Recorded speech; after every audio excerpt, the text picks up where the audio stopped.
Welcome to our continuing series, Questions and Answers for a World in Crisis. Today, we take up the subject, perseverance, from the Mother. The people of the Punjab have a song which goes like this. The bulbul does not always sing in the garden, and the garden is not always in bloom. Happiness does not always reign, and friends are not always together. The conclusion to be drawn from this song is that we cannot expect to be always happy, and that to know how to be patient is most useful, for there are few days in our lives which do not give us the opportunity to learn greater patience. You want to see a very busy man, to ask him something. You go to his house. Already many visitors are there, and he keeps you waiting a very long time before seeing you. You stay there quietly, perhaps for several hours. You are patient. Another time, the person you wish to see is not at home when you arrive. You return again the next day, but his door is still closed. You go back a third time, but he is sick and cannot see you. You let a few days go by and then return once more. And if something new again prevents you from meeting him, nevertheless, you are not discouraged, but renew the attempt until at last you see him. This kind of patience is called perseverance. Perseverance is an active patience, a patience that marches on. The famous Genoese sailor Columbus set sail from Spain to cross the unknown seas of the West. For days and weeks on end, in spite of the murmurs of his companions, he persisted in his will to reach a new land. In spite of delays and difficulties, he would not give up until he had reached the first American islands. Thus, he discovered the New World.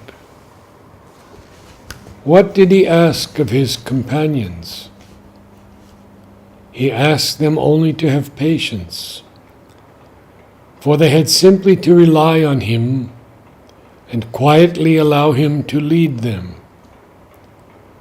But what did he himself need to reach his goal? He needed the sustained energy and the unremitting will that we call perseverance.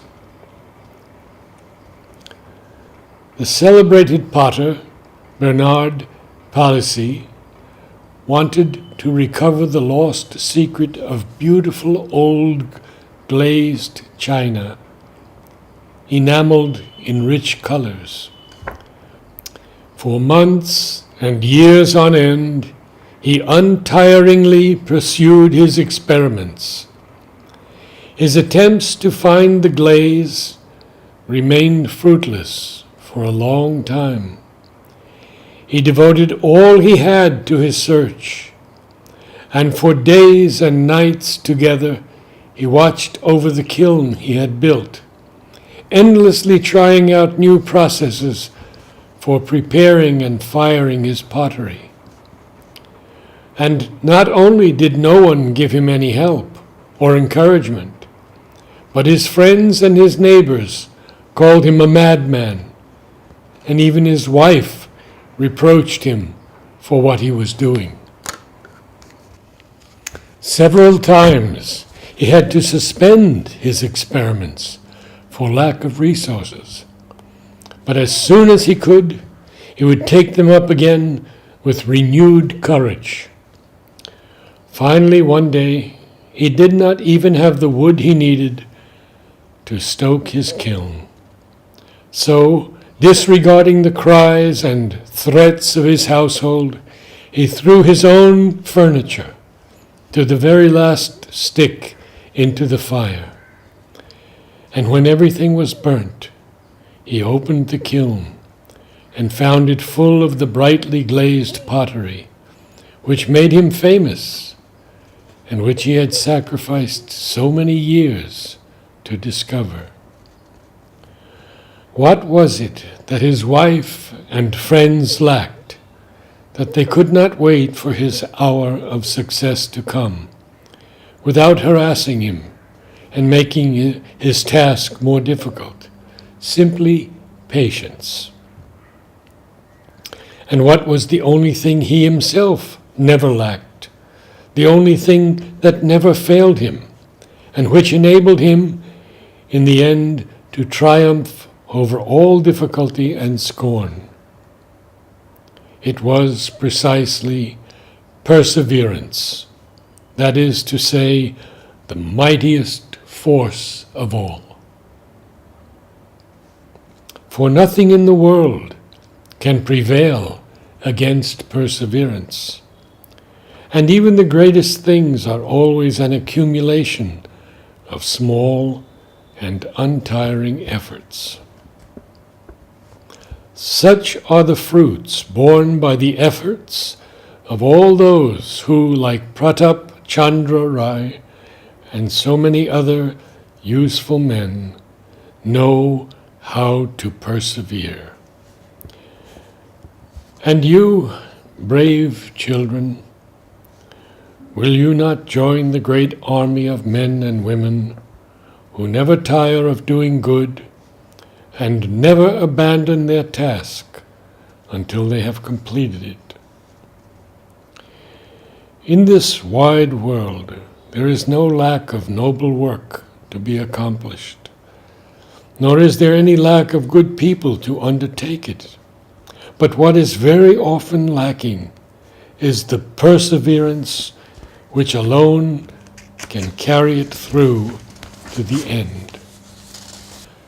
There follows a long passage that should be read by all, as Mother speaks of Bernard Palissy, Shankara, and Pratap Chandra Rai, and gives examples of their perseverance. Now again, question to the mother.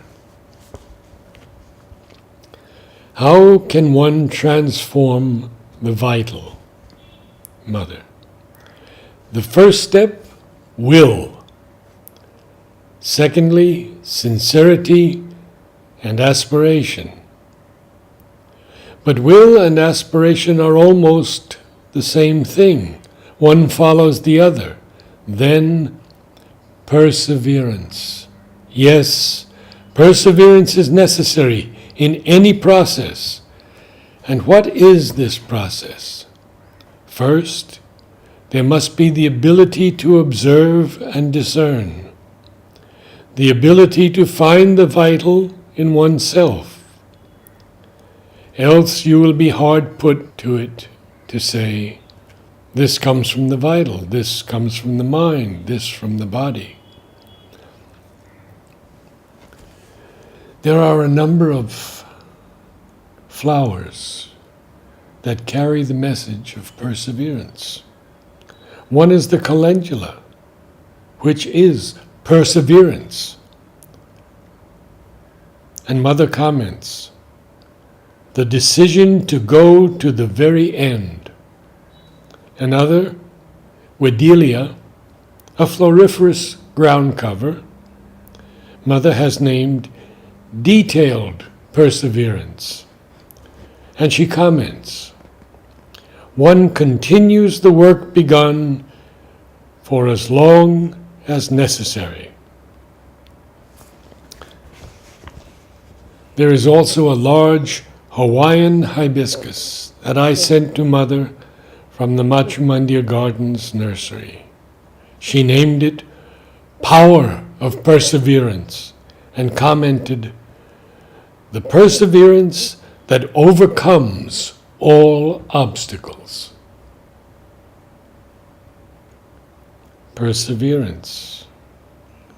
The most essential quality is perseverance, endurance, and, how to put it, a kind of inner good mood that helps you not to get discouraged, not to become sad, and to face all difficulties with a smile. There is an English word which expresses this very well: cheerfulness. If you can keep this within you, you resist much better. You fight much better in the light. These bad influences which try to prevent you from progressing, Mother. It is by persevering that one conquers difficulties, not by running away from them. One who perseveres is sure to triumph. Victory goes to the most enduring. Perseverance is patience in action. Perseverance breaks down all obstacles. Persevere and all obstacles will be conquered. Persevere. It is the surest way to success. The ego was necessary to form the individual being. Its destruction is therefore difficult. There is a much better, though more difficult solution: to transform it and to make it an instrument of the divine. Egos that are converted and wholly consecrated to the divine become especially powerful and effective instruments. The endeavor is difficult and demands an absolute and steadfast sincerity. But for those who have a strong will, an ardent aspiration, and an unshakable sincerity, it is well worth undertaking. The method for each individual is worked out as the activity proceeds, for each ego has its own character and needs a particular method. The only qualities indispensable for all are absolute perseverance and sincerity. The least tendency to deceive oneself makes success impossible. 9 December 1971. For each person, the way differs in its details, but sincerity and perseverance are equally indispensable for all. Sincerity, humility, perseverance, and an insatiable thirst for progress are essential for a happy and fruitful life. The self-perfection, or even simply the self-improvement of each individual body, is a problem to be solved, and its solution demands much patience, perseverance, and regularity. Question to Mother. My most beloved Mother, the idea of separation opens between you and me like a frightening abyss. I am not satisfied. From where does this dissatisfaction come? Mother, it is always the vital being which protests and complains. The psychic being works with perseverance and ardor to make the union an accomplished fact, but it never complains and knows how to wait for the hour of realizations to come. From Sri Aurobindo. One who fears monotony and wants something new would not be able to do yoga, or at least this yoga, which needs an inexhaustible perseverance and patience. The fear of death shows a vital weakness, which does not mean that those whose faith is not so strong or surrender complete cannot arrive. But usually they have at first to go by small steps and to face the difficulties of their nature until by perseverance or tapasya they make a sufficient opening. The road of yoga is long. Every inch of ground has to be won against much resistance, and no quality is more needed by the sadhak than patience and single-minded perseverance, with a faith that remains firm through all difficulties, delays, and apparent failures. But if you have fixed this faith in you and can cling to it, then the cloud will not be able to fix itself for any long period. The inner being will be able to come to your help, and even the better self will be able to remain on the surface, keep you open to the light, and maintain the inner ground for the soul, even if the outer is partly clouded or troubled. When that happens, the victory will have been won, and the entire elimination of the vital weakness will be only a matter of a little perseverance. And finally, peace and opening may come so strongly that it seems all difficulties are gone and can never return. But that is only an indication, a promise. It shows that it will be so when the peace and opening are irrevocably settled in all the nature. For that, what is needed is perseverance, to go on without discouragement, recognizing that the process of the nature and the action of the mother's force is working through the difficulty even, and will do all that is needed. Our incapacity does not matter. There is no human being who is not in his parts of nature incapable. But the divine force also is there. If one puts trust in that, incapacity will be changed into capacity.